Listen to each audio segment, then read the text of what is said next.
শীত শুরু হয়ে গেল, আর পিঠা না খেলে কি হয় বলেন? আমার শীতের মধ্যে সবচেয়ে পছন্দের পিঠা হচ্ছে সেমাই পিঠা। সেমাই পিঠা ছাড়া আমার চলেই না। তো আজকে শীতের রাতে সেমাই পিঠা রান্না করছি, সেটাই আপনাদের সাথে শেয়ার করলাম। প্রথমে গুড়টাকে ভালো করে জাল দিয়ে নিব, তারপর নারিকেল দিব। এরপর বলক আসার পরে আমাদের বানানো সেই পিঠাটা দিয়ে দিব।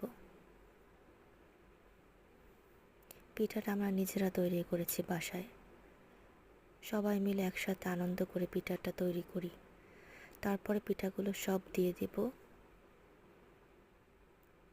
ভালো করে নাড়াচাড়া করব, বলক আসবে, শেষে একটু দুধ দিব। এর মধ্যে আমাদের পিঠাটা হয়ে যাবে।